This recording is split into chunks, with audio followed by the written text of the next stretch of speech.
एक बार आदि शक्ति साधारण स्त्री का वेश धरकर धरती पर आती है और आसपास के सौंदर्य को देखती है। जंगलों से होते हुए, घाटियों से होते हुए, नदियों के आसपास से गुजरते हुए धरती के सौंदर्य को देखती हैं। इन्हें धरती बहुत भाती है। धरती के रंग बिरंगे खूबसूरत स्थलों को स्मरण करती हैं और यहाँ पर विचरण करती हैं। पशुओं पक्षियों से बातें करती हैं। बड़े बड़े जानवरों को अपना दोस्त बनाती हैं।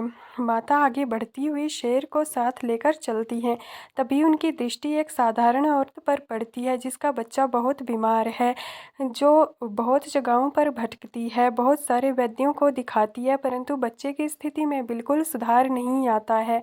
जगह जगह जाती है परंतु इनके बच्चे की स्थिति में कोई सुधार नहीं आता है।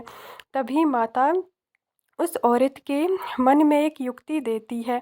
वो औरत माता की पूजा करने लगती है।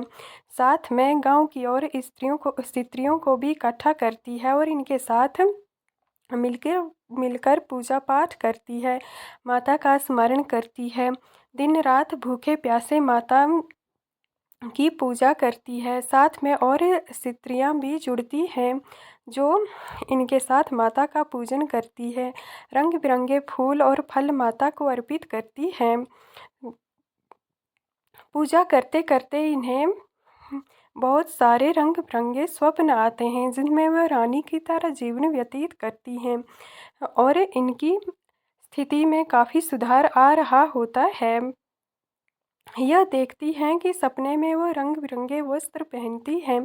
फिर एक दिन वह सपने में अपने आप को एक जंगल में पाती है। तभी उसे अपने बच्चे की याद आती है और घर आती है और बच्चे को देखती है। बच्चे का शरीर बिल्कुल शीतल हवा की तरह ठंडा हो रहा था। उसका बुखार बहुत शांत हो रहा था। ऐसे लग रहा था जैसे कोई सावन आ गया हो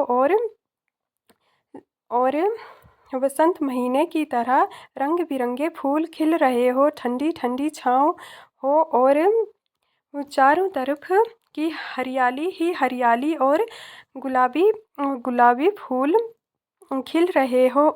उसे अपने बच्चे से इतनी अद्भुत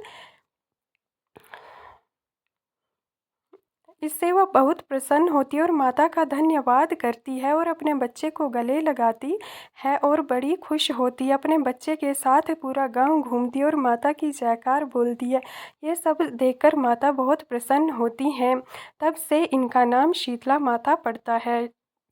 इन्हें शीतला देवी के नाम से पूजा जाता है। फिर माता आगे बढ़ती है और जंगलों से होते हुए आगे की स्थलों की ओर बढ़ती है। हरियाली घाटी धरती के सौंदर्य को देखती हुई आगे जाती है। बीच में वह तपस्या भी करती है, अपना ध्यान लगाती है और प्रसन्नता के साथ माता अपने लिए मालाएं बनाती हैं और आगे बढ़ती रहती हैं। आगे बढ़ते हुए उन्हें रंग बिरंगे पक्षी जीव जंतु मिलते हैं। इनसे विचरण करते हुए ये धरती के सौंदर्य का आनंद लेती हैं। तभी इन्हें बहुत सारे पशु पक्षी मिलते हैं जिन्हें ये अपना दोस्त बनाती हैं और माता बहुत प्रसन्नता के साथ धरती पर सुख सुविधाएं बरसाने के बारे में सोचती हैं। तभी वे एक जंगल में पहुंचती हैं जहां उन्हें एक लड़की दिखाई देती है जो बहुत साधारण सी लड़की है, परंतु वो अजीब सी हरकतें कर रही होती है। उस पर किसी राक्षस ने अपना वश कर लिया था। लड़की रात को बिना सोचे समझे चल पड़ती थी, उसे कुछ दिखाई नहीं देता था।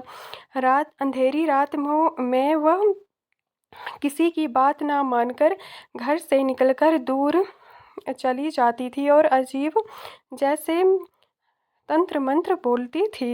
यह सब शैतान की वजह से या राक्षस की वजह से हो रहा था जो इस लड़की को अपने वश में किए हुए था। माता शीतला ये सब देख रही होती हैं और देखती हैं कि यह लड़की तो बहुत दिनों से ऐसे ही भटक रही है, इसे कोई सुध बुध नहीं है।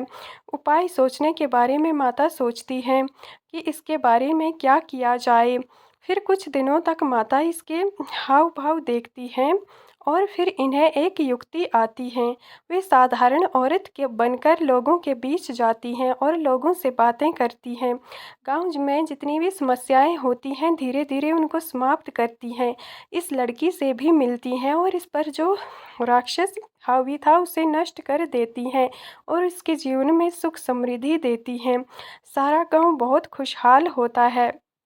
माता की खुशहाली से सारे प्रसन्न होते हैं और सब इन्हें शीतला शीतला कहकर बुलाते हैं। माता की यहाँ पर इतनी प्रसिद्धि हो जाती है कि माता का भी कहीं और जाने का मन नहीं होता है।